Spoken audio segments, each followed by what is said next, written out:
จะรีบสู้ปุกไม้บางโอนมีบำนองขนมกาติดได้ประเภทกสิกรรมในนิคมบาทสูมนอมรอมปุกไม้บางโอนมาเมื่อได้ในคางกระปุงละเปิ้ลสรกสมรสแค่บัดดำบองดำเนินดำพมบุญหัตตาบันติกเตะตรงหนึ่งตีตังวิ่งยังมาดอลเพลย์บ่มใบโจลจอกที่เพลย์ทมtớiประหารจี1 กิโลเมตรthế nên thôi đầm nào đó đi tăng đâyហើយយើងធ្វើដំណើរផ្លូវចូលនេះគឺប្រជាជនគាត់រស់នៅឯបនឹងសងខាងផ្លូវនឹងអ៊ូអដែរហើយយើងធ្វើដំណើរទៅក៏ស្រួលដែរហើយតកតងនឹងប្រព័ន្ធទឹកវិញគឺចម្ងាយតែ100 ម៉ែត្រទេពីដីនឹងមកហើយយើងអាចអូសទៅយកដាក់ម៉ូទ័រឬក៏ម៉ាស៊ីនបូមបានហើយតកតងនឹងដីគឺដីជីវជាតិដីប្រភេទដីដាំទុរេនហើយពុកម៉ែបងប្អូនអាចដាំដំណាំផ្សេងបានហើយមួយទៀតតកតងនឹងតម្លៃក្នុងមួយហាត់គឺ 6,500 អាចចរចាបានតកតងឯកសារវិញគឺឯកសារប្លង់ទុនតែអាចរត់ជាប្លង់រឹងបានពុកម៉ែបងប្អូនអាចមកមើលដល់ទីតាំងផ្ទាល់បានហើយខ្ញុំធ្វើដំណើរនេះទៅខ្ញុំចុះពីផ្លូវធំហ្នឹងមក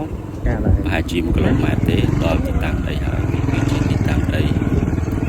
គឺអត់មានដីទេដីទំហំ4 ហាត់នេះតកតងនឹង2 ហាត់ហ្នឹងគឺស្វាយកែវល្មៀតខ្ញុំដាំរៀងវើលអញ្ចឹងពុកម៉ែបងប្អូនអាចដាំចន្លោះហ្នឹងអាចដាំដូងឬក៏ដាំប្រភេទដំណាំអ្វីផ្សេងទៀតបាន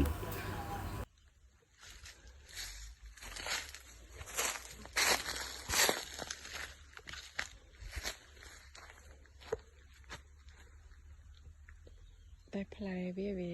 មានទូចមានធំអាខ្លះធំអាខ្លះទូចទៅ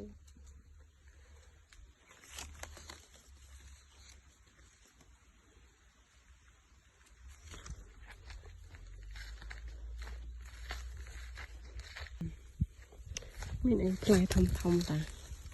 3ដល់1 គីឡូវិញ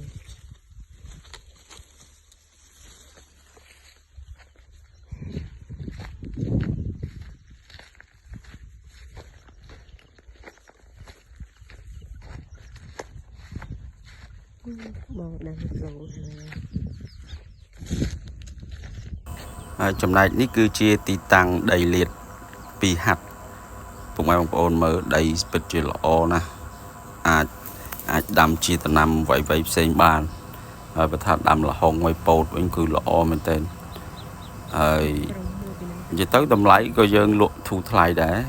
យើងអត់កាត់ថ្លៃទេតម្លៃប៉ុណ្្នឹងអាចចរចាបានទៀតអរគុណច្រើនសម្រាប់ពុកម៉ែបងប្អូនដែលតែងតែតាមដានរាល់វីដេអូរបស់ខ្ញុំបាទហើយបងប្អូនចាប់អារម្មណ៍អាចទំនាក់ទំនងតាមលេខ Telegram ខ្ញុំឬក៏លេខទូរស័ព្ទខ្ញុំបានផ្ទាល់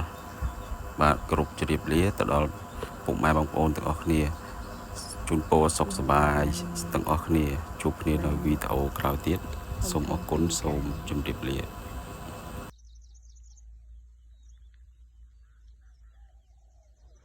ហើយនោះ